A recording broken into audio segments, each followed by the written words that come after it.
கிறிஸ்துவில் மிகவும் பிரியமானவர்களே, இந்த நாள் ஆராதனையில கூட விதமாக உங்களை நான் சந்திப்பதில் நான் மிகுந்த மகிழ்ச்சி அடைகிறேன். இந்த நாள் ஆராதனைக்குள்ளாக நாம் செல்வதற்கு முன்பாக எல்லோரும் இருக்கிறதான இடங்களில் கண்களை மூடி நாம் ஜெபித்து ஆராதனைக்குள்ளாக கடந்து செல்லலாம். சர்வ வல்லமுள்ள பிதாவே, நாங்கள் உம்மை துதிக்கிறோம், ஸ்தோத்திரிக்கிறோம். ஆண்டவரே, இந்த நாள் ஆராதனை கூட அப்பா எங்களை விதமாக நீங்க இணைத்தபடினாலும் கொடானுக்கு நன்றி. ஆண்டவரே, இந்த ஆராதனை வேலை தேவன் ஆசீர்வதிக்க வேண்டுமா நான் ஜெபிக்கிறேன்.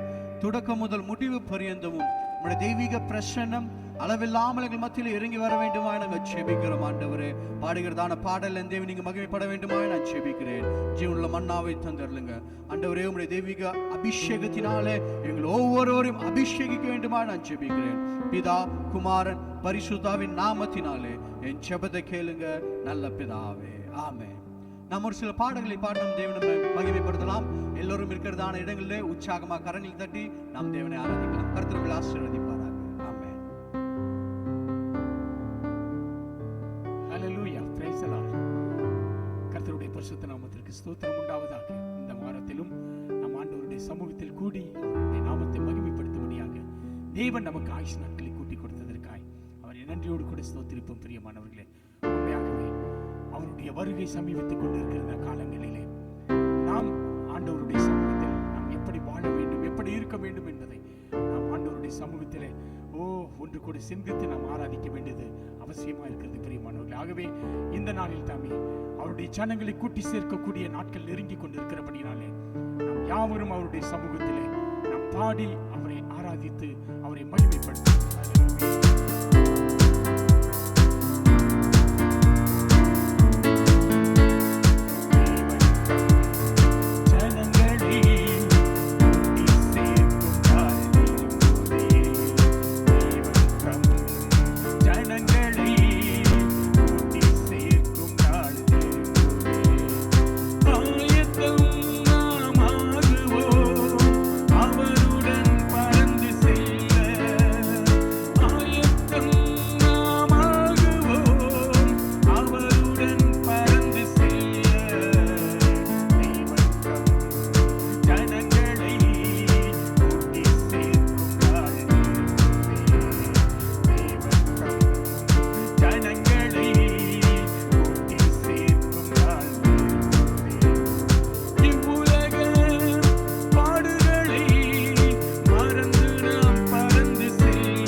நம்மோட்டத்தை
கண்களை மூடி பரலோகத்தை நோக்கி பார்த்து எங்கள் மத்தியில் வாசம் செய்கிறதான தெய்வமே, இந்த காலை வேளையில் உம்மை ஆராதிக்கும்படிக்கு என் தேவன் கொடுத்ததான இந்த மேலான கிருபைக்காக நன்றி என்று எத்தனை பேர் சொல்றீங்க? உம்முடைய பிரசன்னத்திற்காக நன்றி என்று எத்தனை பேர் சொல்றீங்க? ஆண்டவரே, நாம ஆராதிக்க வந்திருக்கிற உம்முடைய நாமத்தை நான் உயர்த்த வந்திருக்கிற ஹalleluya. தேவாதி தேவனே, நாம மகிமைப்படுத்த வந்திருக்கிறப்பா. உம்முடைய பிரசன்னம் அளவில்லாமல் மத்தியில் இறங்கி வரட்டும் ஆண்டவரே. ஆவியானவரே, எல்லாம் மகிமைக்கும் கனத்திற்கும் பாத்திரரே, உம்மை நாங்கள் வரவேற்கிறோம். எங்கள் மத்தியில் ஆண்டவரே நீங்க இறங்கி வர வேண்டுமா நாங்கள் ஜெபிக்கிறோம். ஓ ஜீசஸ், ஹalleluya.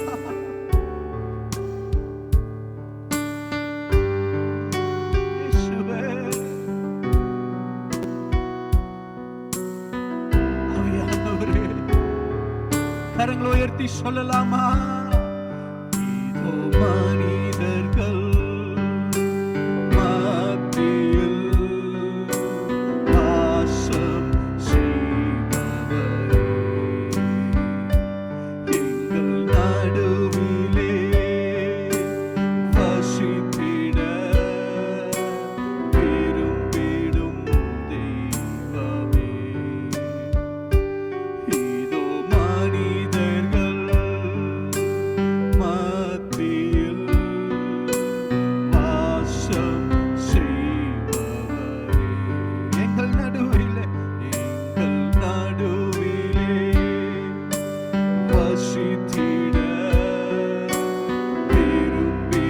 விரும்பிடும் தெய்வமே. உமக்கு சிங்காசனம்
பார்த்து சொல்றீங்க, உமக்கு சிங்காசனம் அமைத்திட நான் உம்மை துதிக்கிற ஆண்டவரே. பரிசுத்த அலங்காரத்துடனே நான் உம்மை தொழுது கொள்ள வந்திருக்கிறப்பா. எங்கள் மத்தியில கடந்து வருவீராக. ஓ, உம்முடைய தெய்வீக இருக்கிறதான இந்த நேரத்தில் பரிசுத்த அலங்காரத்துடனே உம்மை தொழுகிறோம் இயேசுவே. எங்கள் மத்தியில் உலாவிடும், எங்களோடென்றும் வாசம் செய்யும். எங்கள் மத்தியில் உலாவிடும், எங்களோடென்றும் வாசம் செய்யும். இதோ மனிதர்கள் மத்தியில் வாசம் செய்பவரே, எங்கள் நடுவிலே வசித்திட விரும்பிடும் தெய்வமே. அருமையான தேவச்சனமே, இந்த கால வேளையில் ஆண்டவரை பார்த்து, ஆண்டவரே, மனிதர்கள் மத்தியிலே வாசம் செய்ய விரும்புகிறதான தேவன் நீர் ஆண்டவரே. எங்கள் உள்ளத்திலே வாசம் செய்கிறதான தேவன் நீர் ஆண்டவரே. இந்த கால வேளையில் உம்முடைய நாமத்தை நாங்கள் உயர்த்த வந்திருக்கிறோம் அப்பா. எங்கள் உள்ளங்களை நிரப்புங்க, உம்முடைய பிரசன்னத்தினால் எங்களை நிரப்புங்க ஆண்டவரே. எங்கள் மத்தியில நீங்க உலாவிடுங்கப்பா. எங்கள் உள்ளத்துல நீங்க உலாவிடுங்க. எங்கள் குடும்பத்தில் நீங்க உலாவிடுங்க ஆண்டவரே. எங்களுடைய தேசத்துல நீங்க உலாவிடுங்கப்பா. எங்களுடைய சபைகளில் நீங்க உலாவிடுங்க ரட்சா. ஓ, வாசம் செய்பவரே, எங்கள் நடுவிலே வசித்திட விரும்பிடும் தெய்வமே. உமக்கு சிங்காசனம் அமைத்திட உம்மை துதிக்கிறோம் இயேசுவே. பரிசுத்த பரிசுத்த அலங்காரத்துடனே உம்மை தொழுகிறோம் இயேசுவே. உமக்கு சிங்காசனம் அமைத்திட உம்மை துதிக்கிறோம் இயேசுவே. பரிசுத்த அலங்காரத்துடனே உம்மை தொழுகிறோம் இயேசுவே. எங்கள் மத்தியில் உலாவிடும், எங்களோடென்றும் வாசம் செய்யும். எங்கள் உள்ளத்தில் உலாவிடும், எங்களோடென்றும் வாசம் செய்யும். எங்கள் தேசத்தில் உலாவிடும், எங்களோடென்றும் வாசம் செய்யும். எங்கள் குடும்பத்தில் உலாவிடும், எங்களோடென்றும் வாசம் செய்யும். இதோ மனிதர்கள் மத்தியில் வாசம் செய்கிறவரே, எங்கள் நடுவிலே வசித்திட விரும்பிடும் தெய்வமே. ஆவியானவரே, இந்த நல்ல ஆராதனை இந்த கால வேளையில எங்கள் மத்தியில் நீங்க உலாவிட வேண்டுமா நாங்கள் செபிக்கிறோம். எங்கள் உள்ளங்களை நீங்க ஆளுகை செய்ய வேண்டுமா நாங்கள் செபிக்கிறோம். உம்முடைய பிரசன்னம் அளவில்லாமல் மத்தியில் இறங்கி வர வேண்டுமா நாங்கள் செபிக்கிறோம். தேவ ஆவியானோட ஆளுகைக்குள்ளாக நாங்கள் எங்களை ஒப்பு கொடுக்கிறோம். மீதியான நேரங்களோட கருத்தை தருகிறேன். தேவரின் பொறுப்பேற்றுக்கிறோம். பிதா குமாரன் பரிசுத்தாவின் நாமத்தினாலே என் ஜெபத்தை கேளுங்க நல்ல பிதாவே. ஆமென், ஆமென். கர்த்தர் ஆசீர்வதிப்பாராக. இந்த இந்த ஒரு வாரத்தில் மாத்திரம் நம்ம இந்த ஆன்லைன் மூலமாக நமக்கு ஆராதனை நடைபெறும். அடுத்த வாரத்திலிருந்து நமக்கு சபைகள் திறக்கலாம் சொல்லி அரசாங்கத்திலிருந்து நமக்கு ஒரு இதை கொடுத்துருக்குறாங்க. அநேக ஒரு கட்டுப்பாடுகளோடு கூட நீங்கள் சபைகளை திறக்கலாம்னு சொல்லியிருக்கிறாங்க. சபை சரியாக காலை 7 மணி அளவில் நமக்கு தொடங்கும். 7 மணிலிருந்து 9 மணிக்குள்ளே நம்ம அந்த ஆராதனை முடித்து நம்ம வீட்டுக்கு வருகிறதான அந்த ஒரு சூழ்நிலைகளாக காணப்படும். எல்லோரும் வருகிறதான வேலையில் எல்லோரும் மாஸ்கை அணிந்து ஒரு சேஃப்டியோடு கூட வரும்படியாக நான் உங்களை தயவாக நான் கேட்டுக்கொள்கிறேன். எல்லோரும் ஜெபித்ததான ஜெபத்திற்கு ஆண்டவர் பதிலை கொடுத்திருக்கிறார். இன்னும் இந்த கொள்ளை நோயிலிருந்து முழுமையாக தேசம் விடுபட நம்முடைய ஒவ்வொருடைய ஜெபம் மிகவும் அவசியமாக இருக்கிறது. கடந்த வாரத்தில் வரும்போது கூட எல்லோரும் ஜெபத்தோடு கூட கடந்து வருமாறு நான் உங்களுக்கு கேட்டுக்கொள்கிறேன். செய்திக்கு நேராக கடந்து செல்லலாம். யோவான் சுவிசேஷ புஸ்தகம் 16வது அதிகாரம் 16வது வசனத்திலிருந்து 24வது வசனம் வரை. யோவான் 16வது வசனத்திலிருந்து 24வது வசனம் வரை. நான் பிதாவினிடத்திற்கு போகிறபடியினால் கொஞ்ச காலத்திலே என்னை காணாதிருப்பீர்கள், மறுபடியும் கொஞ்ச காலத்திலே என்னை காண்பீர்கள் என்றார். அப்பொழுது அவருடைய சீஷரில் சிலர் நான் பிதாவினிடத்திற்கு போகிறபடியினால் கொஞ்ச காலத்திலே என்னை காணாதிருப்பீர்கள் என்றும் மறுபடியும் கொஞ்ச காலத்திலே என்னை காண்பீர்கள் என்றும் அவர் நம்முடனே சொல்லுகிறதின் கருத்தென்ன என்று தங்களுக்குள்ளே பேசிக்கொண்டதும் அன்றி கொஞ்ச காலம் என்கிறாரே, இது என்ன? அவர் சொல்லுகிறது இன்னதென்று நமக்கு விளங்கவில்லையே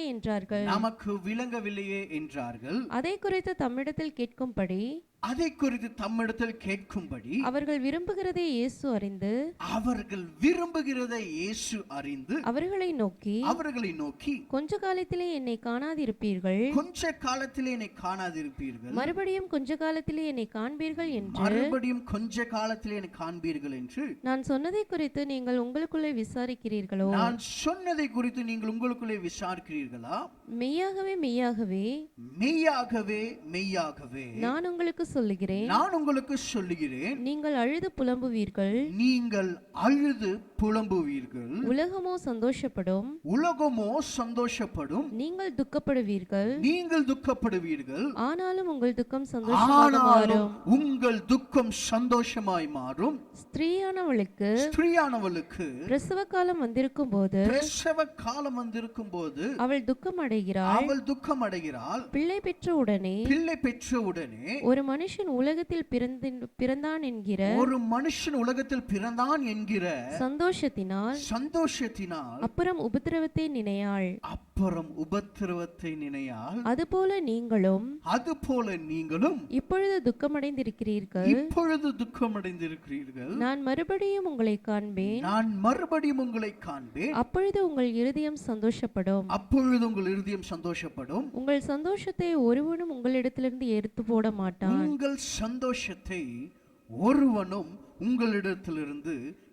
போட மாட்டான். அந்த நாளிலே நீங்கள் என்னிடத்தில் ஒன்றும் கேட்க மாட்டீர்கள்.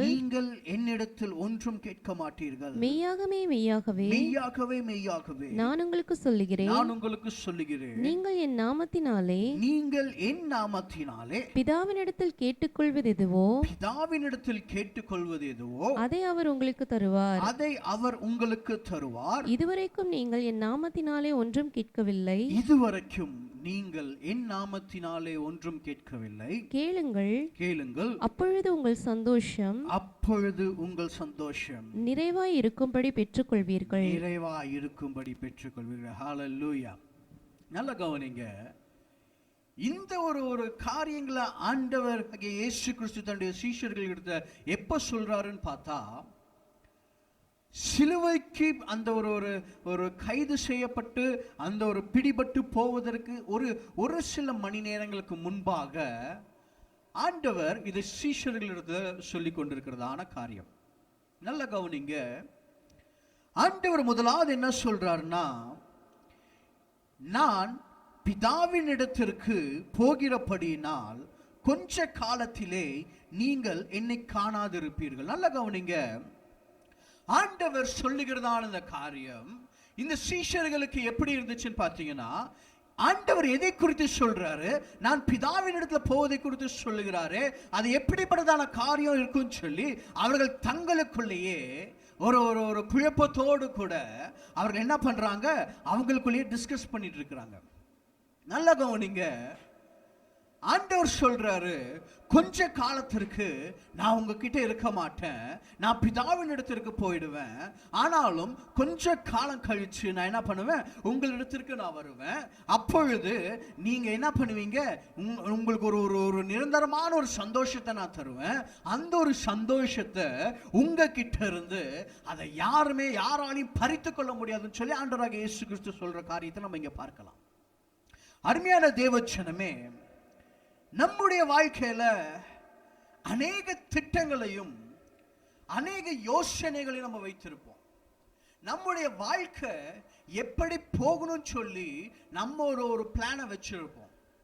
ஒருவேளை நம்ம வைத்திருக்கிறதான அந்த பிளான் இருக்கு, அந்த ஒரு திட்டத்திற்கு முரண்பாடா ஏதாவது ஒரு காரியம் நடந்துருச்சுன்னா நம்ம என்ன பண்ணுவோம், துக்கப்பட்டு சோர்ந்து போய் மனமுடைந்து உட்காரதான ஒரு சூழ்நிலை இருப்போம். நம்முடைய பிளான் பிரகாரமே நம்முடைய வாழ்க்கை செல்லணும்னு சொல்லி ஒவ்வொருவருக்கும் ஒரு ஆசை இருக்கு.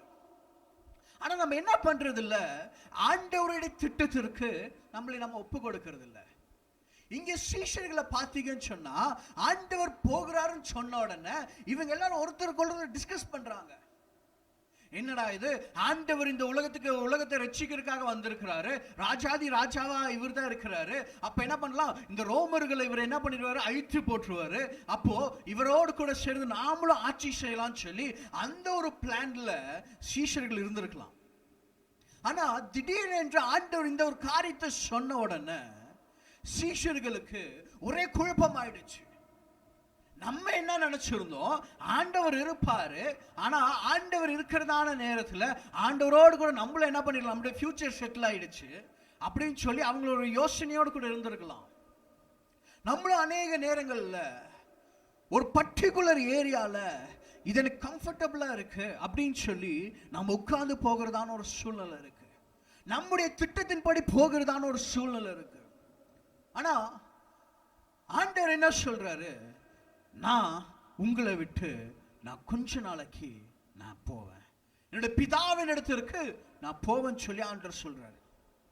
ஏன் சீஷர்கள் இப்படி யோசிச்சாங்கன்னா, லூக்கா 24வது அதிகாரம் 21வது வசனத்தை வாசிக்கிறேன். லூக்கா 24வது அதிகாரம் 21வது வசனம். அவரே இஸ்ரவேலை மீட்டு ரட்சிப்பவர், அவரே இஸ்ரவேலை மீட்டு ரட்சிப்பவர் என்று நாங்கள் நம்பி இருந்தோம். இவைகள் சம்பவித்து இன்று 3 நாளாகிறது. இன்று 3 நல்ல கவனிங்க. இவரே இஸ்ரவேலை ரட்சிக்கிற வந்திருக்கிறதான ஆண்டவர் சொல்லி ராஜா என்று சொல்லி நாங்க விசுவாசிக்கிறோம். அதனால இவர் கொஞ்ச காலம் எடுத்துக்கொள்ளப்பட்டுட்டா நாங்க என்ன பண்ணுவோம் சொல்லி சீஷர்களுக்குள்ள ஒரே குழப்பம். இப்ப இத்தனை வருஷமா நம்ம ஒரு வேலைக்கு போய் கொண்டு இருந்தோம். திடீர்னு இந்த கொள்ளை நோய் நிமித்தம் நம்ம என்ன இருக்கிறோம், வேலை இல்லாம வீட்டுல முடங்கி கிடக்கிறோம்.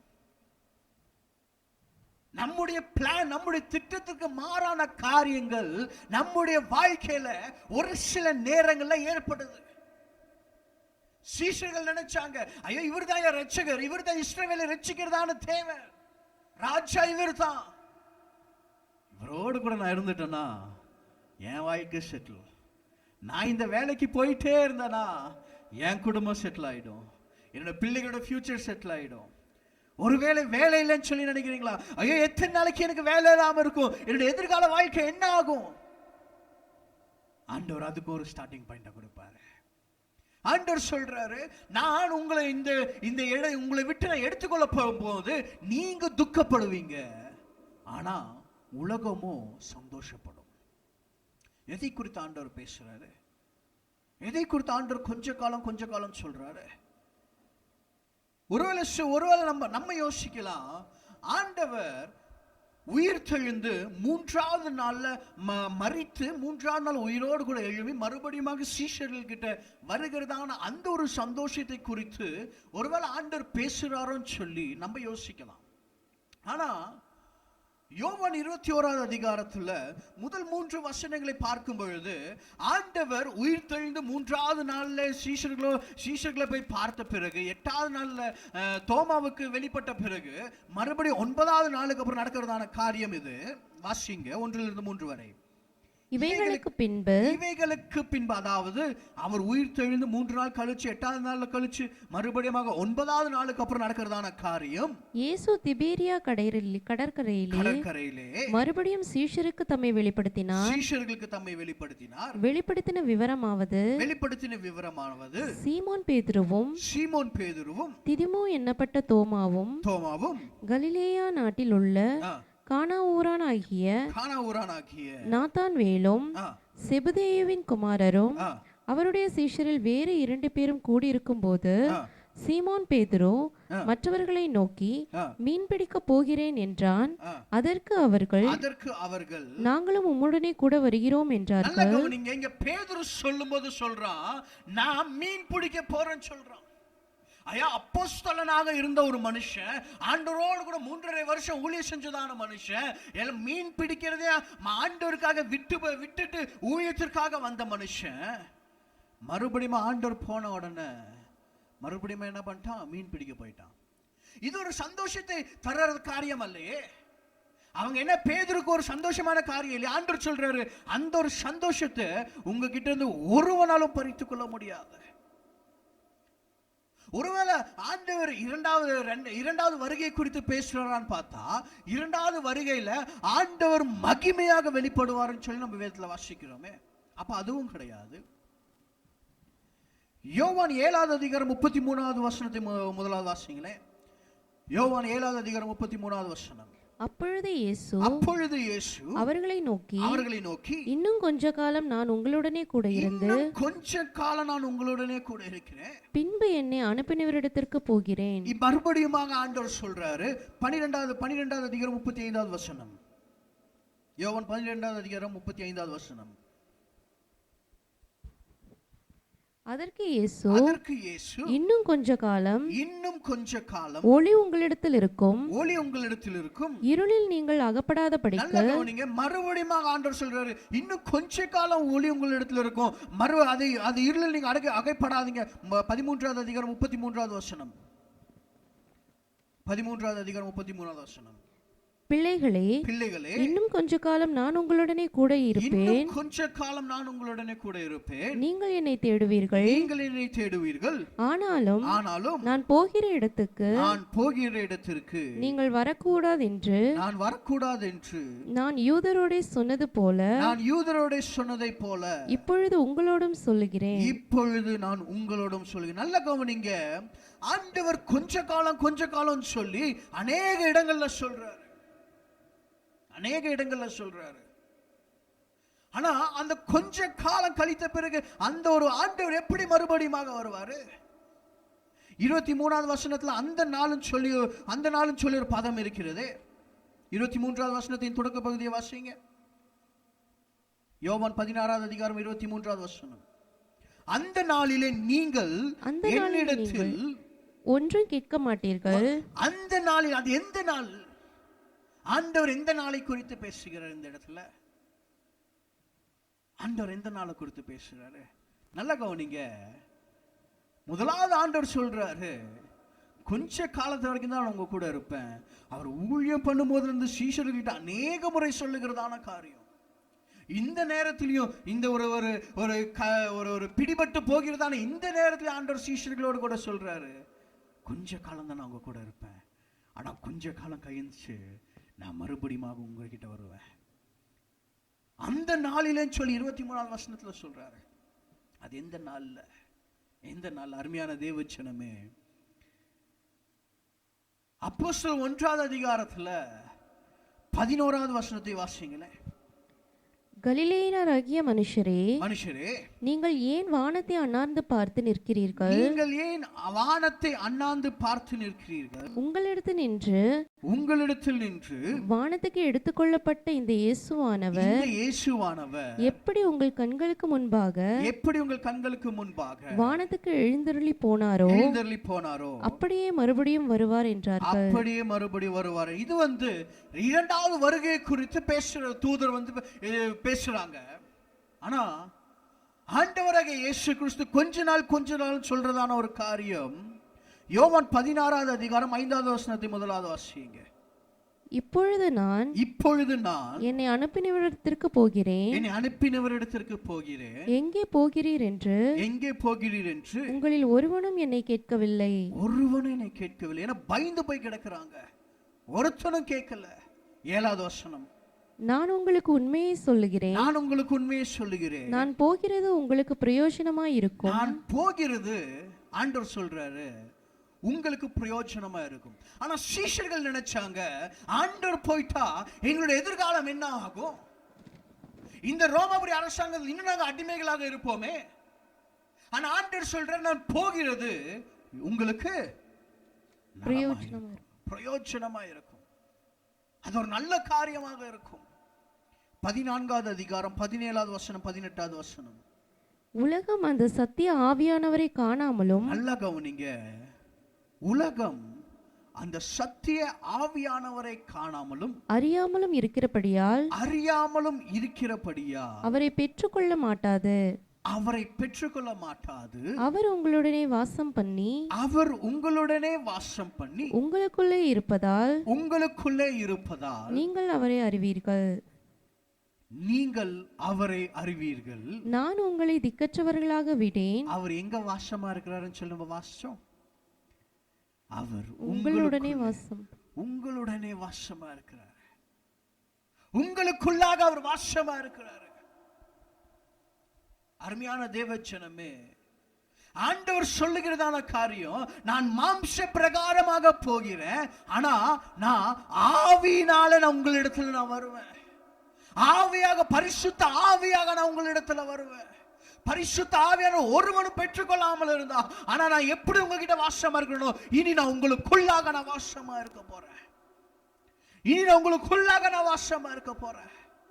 23வது வசனத்துல ஆண்டவர் சொன்னாரே, அந்த நாள், அது எந்த நாள்னு சொன்னா, அந்த பெந்தேகோஸ்தே நாள்ல அப்போஸ்தலர் 2வது அதிகாரத்துல மேல் வீட்டு அறையில 120 பேர் கூடி சேர்ந்து ஜெபிச்சாங்களே, அந்த நேரத்துல பரிசுத்த ஆவியானவர் அந்த 120 பேர் மேலே வந்து இறங்கினார் அல்லவா?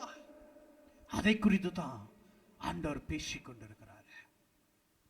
நான் கொஞ்ச நாளைக்கு நான் போறேன், என்னை அனுப்பின பிதாவின் இடத்திற்கு நான் போறேன், ஆனா கொஞ்ச நாள் கழிச்சு நான் உங்ககிட்ட நான் மறுபடியும் வருவேன். இந்த உலகத்திலிருந்து நான் எடுத்துக்கொள்ள அந்த போகிறதான வேலையில நீங்க துக்கப்படுவீங்க, ஆனா உலகம் சந்தோஷப்படும். அது எதை குறித்து ஆண்டவர் பேசுறாருன்னு பார்த்தா, அருமையான தேவச்சலமே, ஆண்டவர் மரித்து போகிறது, அந்த சிலுவைக்கு போகிறதான அந்த ஒரு காரியத்தை பார்க்கும்போது சீஷர்களுக்கு அது எப்படி இருக்கும்னா, ஒரு துக்கமான ஒரு காரியமாக இருக்கும். இருந்திருக்கும். ஆனா பரிசேயர்களுக்கும் அவரை சிலுவையில் அறைந்ததான அந்த யூத ஜனங்களுக்கும் அது ஒரு சந்தோஷமான ஒரு காரியம். பிசாசுக்கு அது ஒரு சந்தோஷமான ஒரு காரியம். இதோடு கூட எல்லாமே முடிஞ்சிருச்சுன்னு எல்லாரும் நினைச்சிருக்கலாம். ஒருவேளை உங்களுடைய வாழ்க்கையில நடக்கிறதான சூழ்நிலையை பார்த்து உங்களுடைய எதிரி, உங்களுடைய சத்துரு எப்படி நினைச்சிருக்கலாம்னா, இதோடு கூட உங்களோட வாழ்க்கை முடிஞ்சிருச்சு. ஆனா ஆண்டவர் சொல்றாரு, நான் மாம்ச பிரகாரமா நான் போறேன், ஆனா நான் பரிசுத்த ஆவியின் மூலமாக நான் மறுபடியுமாக உங்ககிட்ட வருவேன். ஒரு தேற்றளவாளனாக, ஒரு மாம்ச பிரகாரமாக இல்ல, ஒரு ஆவியினால நான் உங்களுக்குள்ளாக, இதுவரைக்கும் நான் உங்க கூட நான் வாசமா இருந்தேன், ஆனா இதுக்கப்புறம் நான் உங்களுக்குள்ளாக நான் வாசமா இருக்க போறேன். ரோமர் 8வது அதிகாரம் 19வது வசனத்தை வாசிங்களேன். ரோமர் 8வது அதிகாரம் 19வது வசனம். மேலும் தேவனுடைய புத்திரர் வெளிப்படுவதற்கு சிருஷ்டியானது மிகுந்த ஆவலோடு காத்து கொண்டிருக்கிறது. அதேனென்றால் 9வது வசனம், ரோமர் 8:9.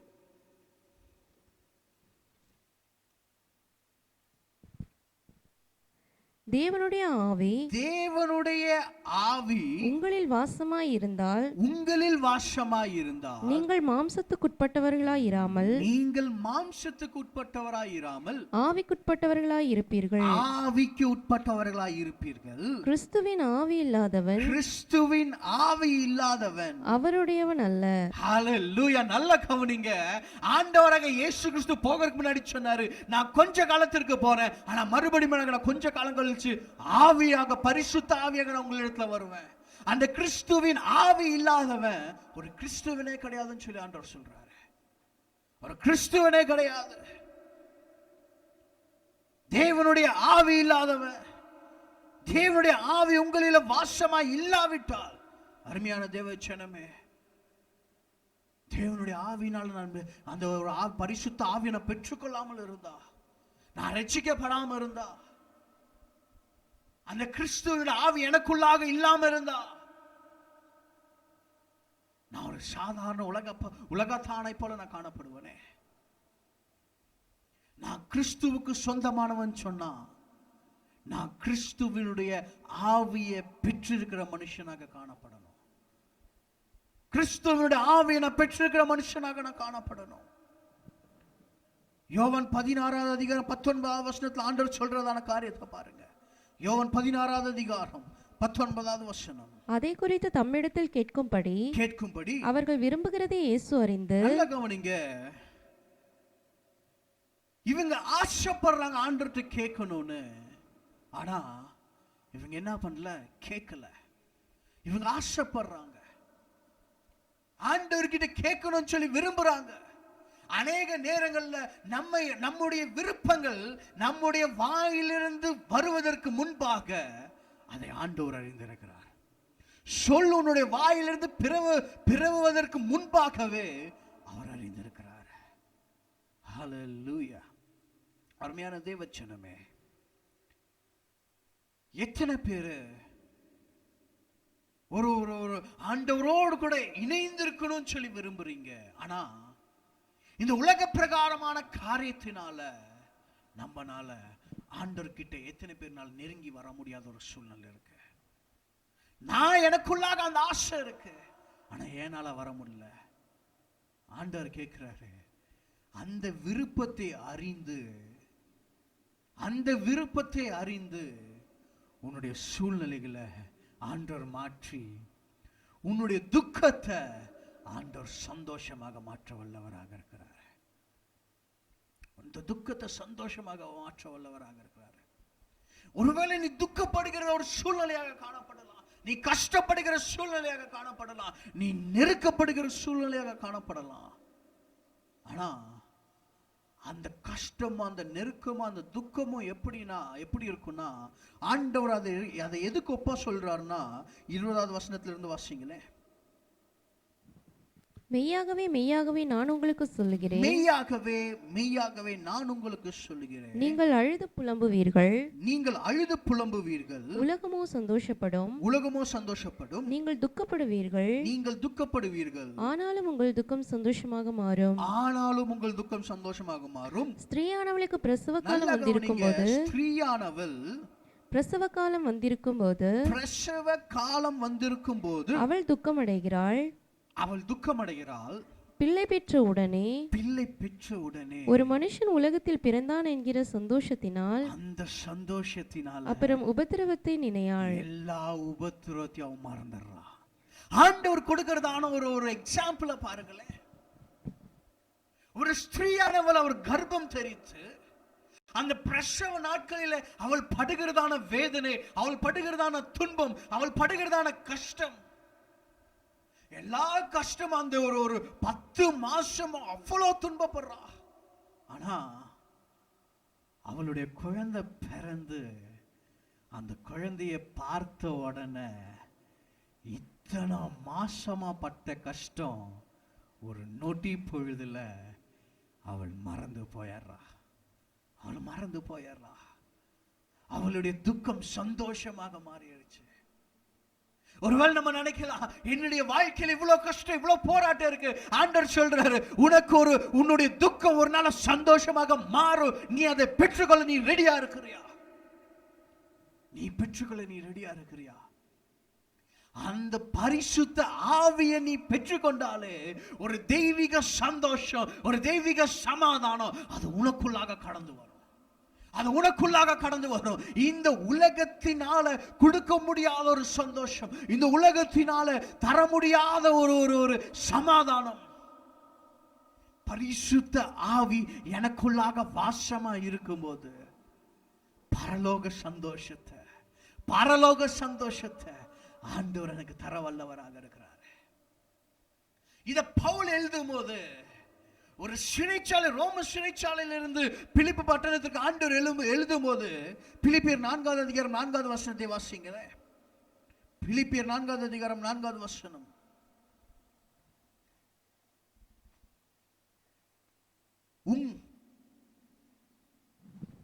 கர்த்தருக்குள் எப்பொழுதும் சந்தோஷமாயிருங்கள். கர்த்தருக்குள் எப்பொழுதும் சந்தோஷமாயிருங்கள். சந்தோஷமாயிருங்கள் என்று மறுபடியும் சொல்கிறேன். சந்தோஷமாயிருங்கள் என்று மறுபடியும்.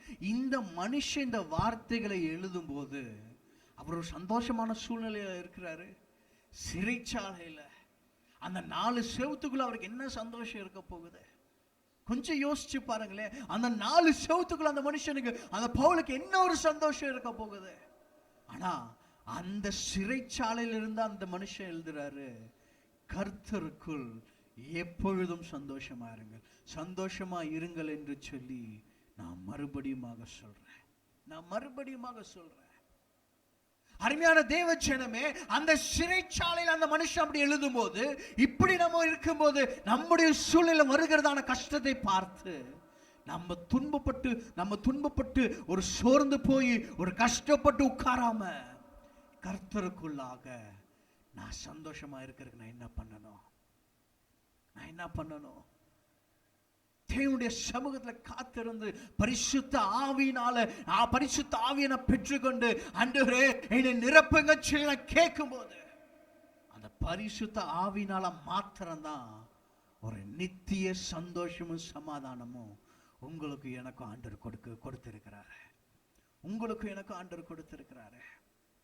அருமையான தேவச்சனமே, நான் இந்த ஒரு சந்தோஷமும் இந்த ஒரு சந்தோஷத்தை நான் பெற்றுக்கொள்ளணும். நான் என்னென்னலாம் சகிக்கணும்?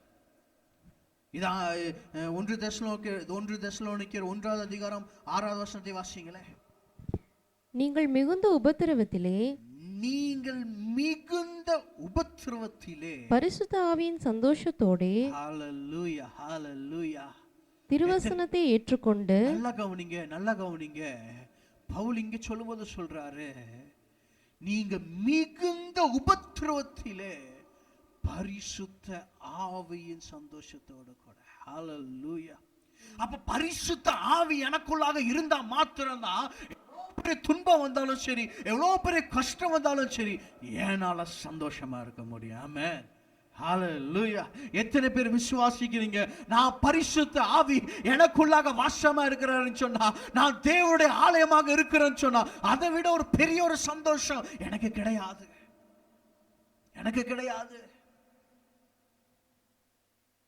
எப்படி 10 மாசம் தன்னுடைய துன்பத்தை கஷ்டத்தை தாங்கி அந்த ஒரு குழந்தை பிறந்த உடனே எல்லா கஷ்டத்தையும் எல்லா துன்பத்தையும் அந்த ஒரு ஸ்திரீ மறந்து போறாளோ, அதே போல பரிசுத்த ஆவியை நான் பெற்ற உடனே எவ்வளோ கஷ்டம் இருந்தாலும் சரி, எவ்வளோ துன்பம் இருந்தாலும் சரி, ஆண்டவர் சொல்றாரு, அதுக்குள்ளாக நான் மகிழ்ந்து களி கூறுறேன்.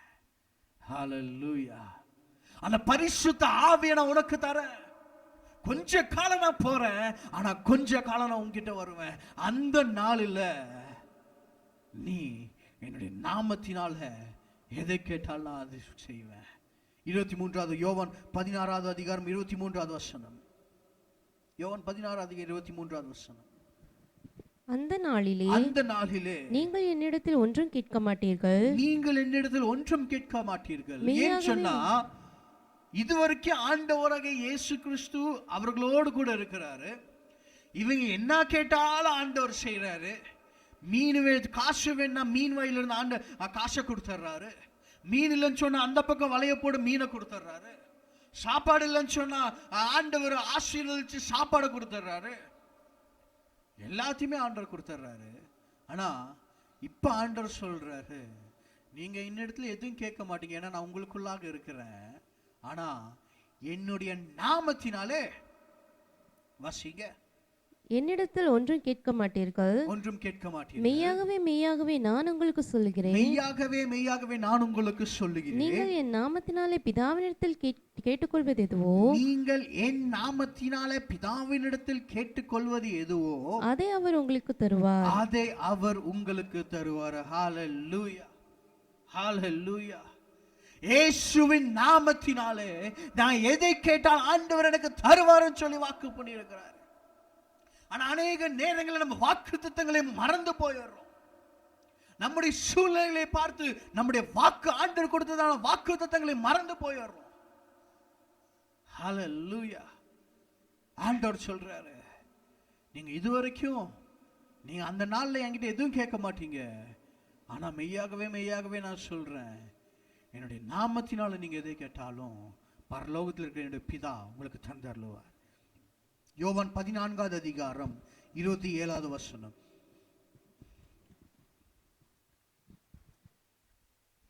சமாதானத்தை உங்களுக்கு வைத்து போகிறேன். சமாதானத்தை உங்களுக்கு வைத்து போகிறேன். என்னுடைய சமாதானத்தையே என்னுடைய சமாதானத்தையே உங்களுக்கு கொடுக்கிறேன். உங்களுக்கு கொடுக்கிறேன். உலகம் கொடுக்கிற பிரகாரம் நான் உங்களுக்கு கொடுக்கிறதில்லை. நான் உங்களுக்கு கொடுக்கிறதில்லை. உங்கள் இருதயம் கலங்காமலும் பயப்படாமலும் இருப்பதாக. ஹalleluya. நல்ல கவனிங்க. இந்த உலகம் உனக்கு என்ன சந்தோஷத்தையும் என்ன ஒரு இன்பமான காரியத்தை தருது, அது இல்ல. அதை விட ஒரு சமாதானத்தை நான் உனக்கு தரேன். அது ஒரு நித்திய சமாதானம், அது ஒரு நித்திய சந்தோஷம். அது மிகுந்த உபத்திரவத்திலே பரிசுத்த ஆவியினால வருகிறதான சந்தோஷம். மிகுந்த உபத்திரவத்திலே, நார்மலா இல்ல. அது மிகுந்த உபத்திரவத்தில் பரிசுத்த ஆவியினால வருகிறதான சந்தோஷம். ஹalleluya. ரோமர் 14வது அதிகாரம் 17வது வசனத்தை வாசிங்களே. தேவனுடைய ராஜ்யம் புசிப்பும் குடிப்பும் அல்ல, அது நீதியும் சமாதானமும் பரிசுத்த ஆவியினால் உண்டாகும் சந்தோஷமாய் இருக்கிறது. நல்ல கவனிங்க.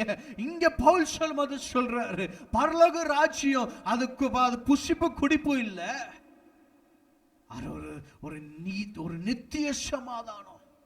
அது பரிசுத்த ஆவியினால வருகிறதான ஒரு சந்தோஷம். அருமையான தேவச்சனமே, எத்தனை பேர் அப்படிப்பட்ட பரிசுத்த ஆவி எனக்கு வேணும் சொல்லி விரும்புறீங்க? எத்தனை பேர் அப்படிப்பட்டதான பரிசுத்த ஆவி எனக்கு வேணும் சொல்லி விரும்புறீங்க? ஆண்டவர் சொன்னாரே, யோவான் 16வது அதிகாரத்தில் 20வது வசனத்தில் சொன்னாரு, ஆனால் உங்கள் துக்கம் சந்தோஷமாய் மாறும்.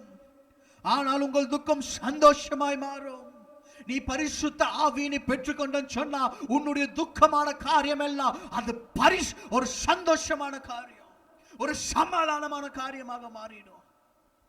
22வது வசனத்தை வாசிங்களே. 22வது வசனம், யோவான் 16வது அதிகாரம் 22வது வசனம். அதுபோல நீங்களும் இப்பொழுது துக்கமடைந்திருக்கிறீர்கள். நீங்களும் இதுவரை துக்கமடைந்திருக்கிறீர்கள். நான் மறுபடியும் உங்களை காண்பேன். அப்பொழுது உங்கள் இருதயம் சந்தோஷப்படும். உங்கள் சந்தோஷத்தை ஒருவனும் உங்களிடத்திலிருந்து எடுத்து போட மாட்டான். அந்த சந்தோஷத்தை ஒருவனும் உங்களிடத்திலிருந்து எடுத்துக்கொள்ளப்பட மாட்டான். ஏனென்று சொன்னா, இதுவரைக்கும் ஆண்டவர் சீஷர்களோடு கூட இருந்தாரு. ஆனா இப்போ சீஷர்கள் உள்ளாக இருக்கிறாரு. சீஷர்களுக்குள்ள ஆண்டவர் இருக்கிறாரு. ரோமர் 10 யோவான் 10வது அதிகாரம் 28 29 வசனங்களை வாசிங்களேன். ரோமர் 10 யோவான் 10 28 29. நான் அவைகளுக்கு நித்திய ஜீவனை கொடுக்கிறேன், நான் அவைகளுக்கு நித்திய ஜீவனை கொடுக்கிறேன், அவைகள் ஒரு காலம் கெட்டு போவதில்லை, ஹalleluya, அவைகள் ஒரு காலம் கெட்டு போவதில்லை, ஒருவனும் அவைகளை என் கையிலிருந்து பறித்துக் கொள்வதும் இல்லை, ஒருவனும் அதை என்னுடைய கையிலிருந்து பறித்துக் கொள்வதும் இல்லை. அவைகளை எனக்கு தந்த என் பிதா, அவைகளை எனக்கு தந்த என் பிதா எல்லாரிலும் பெரியவராய் இருக்கிறார், எல்லாரிலும் பெரியவராய் இருக்கிறார், அவைகளை என் பிதாவின் கையிலிருந்து பறித்துக் கொள்ள ஒருவனாலும் கூடாது. ஒருவனாலும் கூட. நல்ல கவனிங்க, நல்ல கவனிங்க. ஒரு சின்ன பையன் ஒருத்தர் இருந்தான். அந்த சின்ன பையனுக்கு எப்படியாவது என்ன ஒரு சைக்கிள் வாங்கணும்னு சொல்லி ஒரு ஆசை. ஆனா அந்த மனுஷன் அந்த சின்ன பையன், அவங்க அம்மா சொன்னாங்க, நீ ஆண்டவர் சமூகத்துல போய் ஜெபிச்சு கேட்டேன்னு சொன்னா ஆண்டவர் உனக்கு என்ன பண்ணுவாரு, இதை தருவாரு அப்படின்னு சொன்னாங்க. அப்போ இந்த சின்ன பையன் ஆண்டவருடைய சமூகத்துல போய், ஆண்டவரே உங்களுடைய நாமத்தினால எதை கேட்டாலும் எனக்கு தருவீங்கன்னு சொன்னீங்க. நான் காலையில ஏந்திச்சு பார்க்கும்போது எனக்கு என்ன இருக்கணும், என் வீட்டு முன்னாடி சைக்கிள் இருக்கணும்னு சொல்லி அவன் என்ன பண்றான், ஜெபம் பண்ணிட்டு படுத்துறான். அடுத்த நாளை காலையில வெளியே போய் பார்க்கறான், ஆனா என்ன இல்லை, சைக்கிள் இல்லை.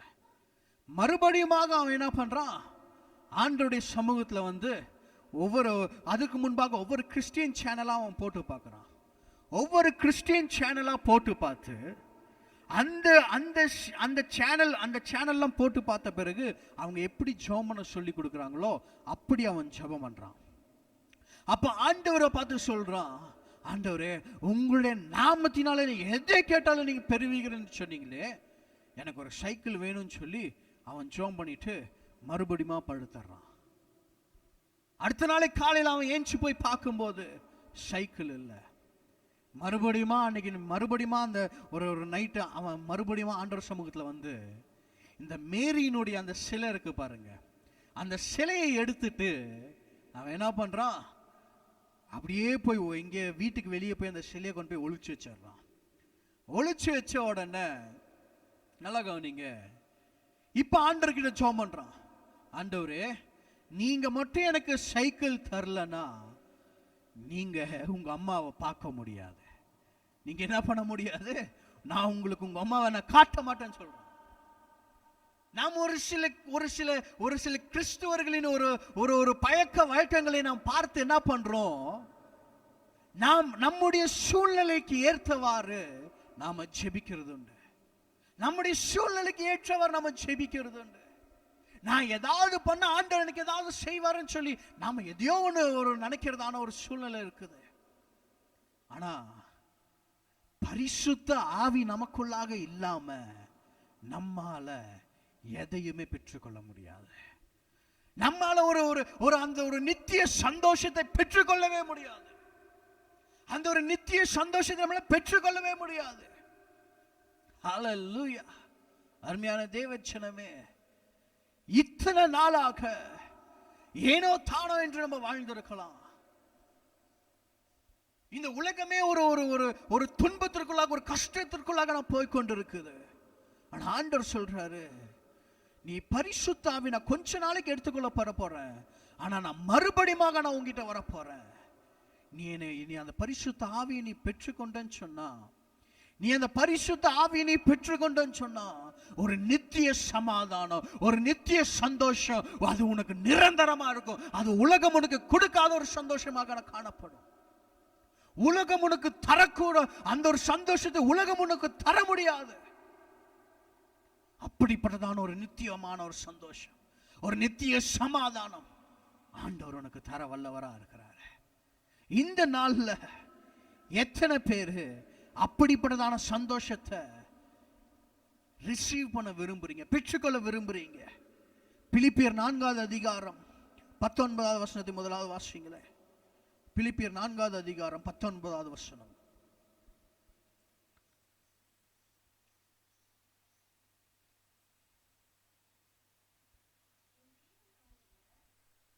என் தேவன் தம்முடைய ஐஸ்வர்யத்தின்படி உங்கள் குறைவுகளை எல்லாம் கிறிஸ்து இயேசுவுக்குள் மகிமையிலே நிறைவாக்குவார். கிறிஸ்து இயேசுவினுடைய மகிமைக்குள்ளாக நிறைவாக்குவார். ஹalleluya. அவருடைய ஐஸ்வர்யத்தின்படி. ஒருவேளை நம்ம நினைக்கலாம், எனக்கு வேலை இல்லை, எனக்கு சம்பாத்தியம் இல்லை, எனக்கு ஒரு இதுவும் இல்லை. ஆனா ஆண்டவர் சொல்றாரு, அந்த பரலோக ஐஸ்வர்யத்தின்படி கிறிஸ்து இயேசுவுக்குள்ளாக ஆண்டவர் உனக்கு நிறைவேற்றி தருவார், ஒரு நிறைவாக மாற்றி தருவார். எப்பப்பா அந்த ஒரு பரிசுத்த ஆவியை நான் பெற்றுக்கொள்ளும் போது, பரிசுத்த ஆவி என்னிடத்துல இருக்கு. அருமையான தேவஜனமே, உலகம் உனக்கு கொடுக்க முடியாத ஒரு சந்தோஷம், நீ சம்பாதிக்கிறதான சம்பாத்தியம் உங்களுக்கு கொடுக்க முடியாத ஒரு சந்தோஷம்.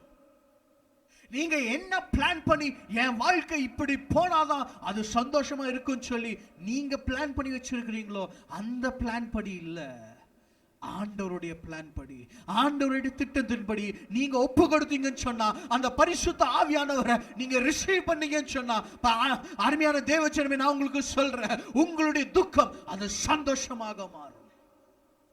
உங்களுடைய துக்கம் அது சந்தோஷமாக மாறும்.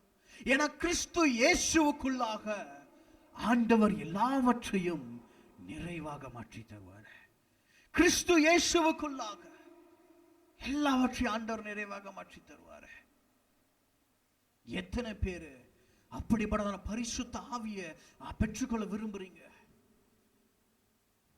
நம்ம அநேக பேருக்கு ஆண்டவராகிய இயேசு கிறிஸ்து நம்மோடு கூட இருந்து நமக்காக பரிதபிக்கிறதான ஒரு பிரதான ஆசாரியர்கள் இருக்கிறாருன்னு சொல்லி நம்ம அநேக நேரங்களை மறந்து போயிடுறோம். இங்க சீஷர்கள் ஆண்டவர் போயிட்டார்னா நான் என்ன பண்ணுவேன்னு சொல்லி அவங்க வருத்தப்படுறாங்க. ஆனா ஆண்டவர்கிட்ட கேட்கல. ஆனா நான் போன பிறகு இவங்க வருத்தப்படுவாங்கன்னு சொல்லி யார்தான் ஒரு பரிதபிக்கிறா? இயேசு கிறிஸ்து தான் பரிதபிக்கிறாரு. நான் போயிட்டேனா இவங்க துன்பப்படுவாங்க, இவங்க கஷ்டப்படுவாங்க, நான் வர வரைக்கும் இவங்க கஷ்டப்படுவாங்க. அதற்காக தான் ஆண்டவர் ஏகப்பட்ட உபமானங்கள் ஆண்டவர் சொல்றாரு. அந்த ஒரு பிரசவிக்கிறதான ஸ்திரீயை குறித்து ஆண்டவர் பேசுறாரு. ஹalleluya. நீங்க வருத்தப்பட்டு கொண்டு இருக்கிறீங்களா? நீங்க கஷ்டப்பட்டு கொண்டு இருக்கிறீங்களா? நீங்க துன்பப்பட்டு கொண்டு இருக்கிறீங்களா? கிறிஸ்து இயேசுவுக்குள்ளாக ஆண்டவர் எல்லாவற்றையும், பிதாவானவர் எல்லாவற்றையும் உங்களுக்கு நிறைவாக மாற்றி தருவார். நீங்க தைரியமா ஆண்டவருடைய சமூகத்தில் வரலாம். எபிரேயர் 4வது அதிகாரம் 15, 16 வசனங்களை வாசிங்க. முதலாவது 15வது வசனத்தை வாசிங்க. நம்முடைய பலவீனங்களை குறித்து பரிதபிக்க கூடாத பிரதான ஆசாரியர் நமக்கிராமல் எல்லா விதத்திலும் நம்மை போல் சோதிக்கப்பட்டும் பாவமில்லாதவராய் இருக்கிற பிரதான ஆசாரியரே நமக்கு இருக்கிறார். நீங்க என்ன கஷ்டப்படுறீங்கன்னு சொல்லி எனக்கு தெரியாது, நீங்க என்ன கஷ்டப்படுறீங்கன்னு சொல்லி உங்க கூட இருக்கிறவங்களுக்கு தெரியாது. ஆனா எல்லாவற்றையும் அறிந்திருக்கிறதான பிரதான ஆசாரியர் உங்களோடு கூட இருக்கிறாரு, உங்களோடு கூட இருக்கிறாரு. 16வது வசனம். ஆதலால் நாம் இரக்கத்தை பெறவும் ஏற்ற சமயத்தில் சகாயம் செய்ய கிருபையை அடையவும் தைரியமாய் கிருபாசன தண்டையிலே கிருபாசனத்தின் அண்டையிலே சீரக்கடவோம். ஏதோ பயந்து போயில்ல, ஆண்டவர் சொல்றாரு, உனக்காக பரிதபிக்கிறதான ஒரு பிரதான ஆசாரியர் உனக்கு கொடுக்கப்பட்டிருக்கிறாரியா, நீ கிருபையை நீ இரக்கத்தை பெற்றுக்கொள்ளணும்னு சொன்னா தைரியமாக அவருடைய சமூகத்தை தேடி ஓடி வா. பரிசுத்த ஆவியை நீ பெற்றுக்கொள். அப்போ உனக்கு ஒரு நித்திய ஒரு சமாதானத்தை நீ பெற்றுக்கொள்ளுவ. உன்னுடைய பிரச்சனைனால, உன்னுடைய சூழ்நிலையினால, ஒருவேளை கட்டப்பட்ட சூழ்நிலை போல உனக்கு இருக்கா? அருமையான மகனே மகளே, ஆண்டவரை நோக்கி சொல்லுகிறாரு, நீ தைரியம் என்னுடைய சமூகத்தில் ஓடிவா, நீ தைரியம் என்னுடைய சமூகத்தில் ஓடிவா. நான் உனக்குள்ளாக வாசம் பண்ண விரும்புறேன், நான் உனக்குள்ளாக வாசம் பண்ண விரும்புறேன். நீ என்னை பெற்றுக்கொள்ள நீ ஆயத்தமா இருக்கிறியா? அந்த பரிசுத்த ஆவியை பெற்றுக்கொள்ள நீ ஆயத்தமா இருக்கிறியா? அந்த பரிசுத்த ஆவியை பெற்றுக்கொள்ள நீ ரெடியா இருக்கிறியா? ஆண்டவர் ரெடியா இருக்கிறாரு. நான் உனக்குள்ளாக நான் வாசமா இருக்கிறேன். ஆண்டவர் ரெடியா இருக்கிறாரு. அந்த பரிசுத்த ஆவியை பெற்றுக்கொள்ள நீ ரெடியா இருக்கிறியா? அருமையான தேவச்சனமே, இந்த கால வேளையில எத்தனை பேர் ஆண்டவரை பார்த்து சொல்றீங்க, ஆண்டவரே என் சூழ்நிலை என் பாஸ்டருக்கு தெரியாது, என் சூழ்நிலை என் உற்றார் உறவினருக்கு தெரியாது, என் சூழ்நிலை என்னுடைய பக்கத்து வீட்டுக்காரருக்கு தெரியாது, என் சூழ்நிலை என்னுடைய வேலை ஸ்தலங்கள்ல என்னுடைய கொலீக்ஸ்க்கு தெரியாது, என்னோடு கூட வேலை செய்கிறவர்களுக்கு தெரியாது. ஆனா எல்லாவற்றையும் அறிந்திருக்கிறவர் நீர், எல்லா சூழ்நிலையும் அறிந்திருக்கிறவர் நீர். அருமையான மகனே மகளே, நீ பரிசுத்த ஆவியை பெற்றுக்கொண்டன்னு சொன்னா உன்னுடைய துக்கம் அது சந்தோஷமாக மாறும். உன்னுடைய துக்கம் அது சந்தோஷமாக மாறும். இந்த உலகம் போய் கொடுக்கிறதான இந்த ஒரு இக்கட்டான ஒரு சூழ்நிலையில உனக்கு ஒரு நித்திய சமாதானத்தை நித்திய சந்தோஷத்தை தர முடியும்னு சொன்னா அது நம்முடைய கிறிஸ்து இயேசுனால மாத்திரம்தான். எல்லா குறைவையும் கிறிஸ்து இயேசுவுக்குள்ளாக பிதாவானவர் அதை நிறைவாக்கி தருவார். இந்த காலை வேளையில எத்தனை பேர் ஆண்டவரை பார்த்து சொல்றீங்க, ஆண்டவரே நான் தைரியமாக உடைய சமூகத்தில் வருகிறேன், என்ன நான் முழுமையா ஒப்பு கொடுக்கிறேன்னு சொல்றவங்க மாத்திரம் இருக்கிறதான இடங்களில் எழுந்து நின்று, ஒருவேளை இதுவரைக்கும் பரிசுத்த ஆவியானவரை நான் பெற்றுக்கொள்ளல, இதுவரைக்கும் நான் ஆண்டவரை இயேசு கிறிஸ்து நான் ஏற்றுக்கொள்ளல, நான் ஏனோ தானோ இருக்கிறேன்னு சொன்னா, அருமையான மகனே மகளே, ஆண்டவரை பார்த்து, ஆண்டவரே என் உள்ளத்துல வாங்கப்பா, என் உள்ளத்துல வாங்க ஆண்டவரே, என் உள்ளத்துல வாங்க ஆண்டவரே, என் குடும்பத்துக்குள்ள வாங்கப்பா. ஆண்டவரை பார்த்து ஜெபம் பண்ணுவீங்களா? நான் என்ன முழுமையா ஒப்பு கொடுக்கிறேன், என்ன நான் முழுமையா ஒப்பு கொடுக்கிறேன். உங்களுடைய பிரசனத்தினால நிரப்புங்க ஆண்டவரே, உங்களுடைய பிரசனத்தினால நிரப்புங்க ஆண்டவரே. ஆவியானவரை நீங்க நாளுக செய்யுங்கப்பா. இந்த உலகம் எனக்கு தர முடியாத ஒரு சந்தோஷத்தையும் ஒரு சமாதானத்தையும் அந்த பரிசுத்த ஆவியினால மாத்திரம் தான் எனக்கு தர முடியும். பரிசுத்த ஆவியினால மாத்திரம் தான் எனக்கு தர முடியும். என்ன நான் முழுமையா ஒப்பு கொடுக்கிறேன், உம்முடைய சித்தத்திற்கு உம்முடைய திட்டத்திற்கு நான் முழுமையா ஒப்பு கொடுக்கிறேன்னு சொல்றேங்க மாத்திரம் 2 கரங்களையும் உயர்த்தி, பரிசுத்த ஆவியானவரே என்ன நீங்க ஆளுக செய்யுங்கன்னு சொல்லுங்க. கிருபையுள்ள நல்ல பிதாவே, எங்களோடு கூட ஆண்டவரே விதமாக இணைந்து ஆராதித்துக் கொண்டிருக்கிறதான நம்முடைய வார்த்தையை கேட்டுக் கொண்டிருக்கிறதான உம்முடைய சமூகத்தில் காத்து கொண்டிருக்கிறதான ஒவ்வொரு பிள்ளைகளுக்காக நான் ஜெபிக்கிறேன். என் தேவன் தாமே ஒவ்வொருடைய அர்ப்பணிப்பையும் என் தேவன் அறிந்திருக்கிறீர் ஆண்டவரே. அப்போ ஒரு நித்திய ஒரு சமாதானத்தை ஒரு நித்திய சந்தோஷத்தை பரிசுத்த ஆவியானவர் அவர்களுக்கு நீங்க தந்தரல வேண்டுமா நான் ஜெபிக்கிறேன் ஆண்டவரே. அவருடைய சூழ்நிலை எதுவாக இருந்தாலும் சரி, பவுலாண்டவரை சிறைச்சால் இருந்த போதும் கர்த்தருக்குள்ளாக எப்பொழுதும் சந்தோஷமா இருங்கள் சொன்னபடி ஆண்டவரே, என்னுடைய சூழ்நிலை ஒருவேளை கட்டப்பட்ட சூழ்நிலையாக இருந்தாலும் உமக்குள்ளாக நான் எப்பொழுதும் சந்தோஷமாக இருக்கும்படி பரிசுத்த ஆவியானவர் எங்களை ஆளுக செய்ய வேண்டுமா நான் ஜெபிக்கிறேன். இவர்களை ஆளுக செய்ய வேண்டுமா நான் ஜெபிக்கிறேன். ஒவ்வொருடைய தேவையை தேவன் சந்திக்க வேண்டுமா நான் ஜெபிக்கிறேன். ஒவ்வொருடைய ஆண்டவரே சூழ்நிலையை தேவன் மாற்ற வேண்டுமா நான் ஜெபிக்கிறேன். பரிசுத்த ஆவியானவரே ஒவ்வொருடைய குடும்பத்தையும் தேவன் ஆளுக செய்யுங்க, ஒவ்வொருவரையும் பொறுப்பேற்றுக் கொள்ளுங்க. அடுத்த வாரத்தில் ஆண்டவரே சபை திறக்கப்படுது. இந்த ஒரு ஆண்டவரே சபை திறக்கப்படுகிறதான இந்த ஒரு சூழ்நிலையில எந்த விதமான கொள்ளை நோய்களோ எந்த விதமான ஆண்டவரே காரியங்களோ சபைகளை ஆண்டவரை நுழையாதபடிக்கு தேவன் தாமே சபை விசுவாசிகளையும் சபையும் தேவன் பாதுகாத்துக் கொள்ள வேண்டுமா நான் ஜெபிக்கிறேன். உம்முடைய நாமம் ஆண்டவரே என்றென்றும் உயர்த்தப்படுவதாக. என் தேவ ஆவியானவர் ஒவ்வொருடைய ஆளுகை செய்வீராக பொறுப்பேற்றுக் கொள்ளுங்க. பிதா குமாரன் பரிசுத்த ஆவியினால நான் அவர்களை ஆசீர்வதிக்கிறேன். தேவரை பொறுப்பேற்றுக் கொள்ளுங்க. இயேசு கிறிஸ்துவின் ஜெபத்தை கேளுங்க நல்ல பிதாவே. ஆமென் ஆமென். என் ஆத்துமாவே கர்த்தரை ஸ்தோத்திரி, என் முழுமே பரிசுத்த நாமத்தை ஸ்தோத்திரி. என் ஆத்துமாவே கர்த்தரை ஸ்தோத்திரி, அவர் செய்த சகல உபகாரங்களையும் மறவாதே. ஆமென். கர்த்தராகிய இயேசு கிறிஸ்துவின் கிருபையும் பிதாவாகிய தேவனுடைய அன்பும் பரிசுத்த ஆவியினுடைய அன்யோன்ய ஐக்கியம் இன்றும் என்றும் சதா காலமும் நம் அனைவரோடும் கூட தங்கியிருப்பதாக. ஆமென் ஆமென். கர்த்தர் உங்களை ஆசீர்வதிப்பாராக. ஆமென்.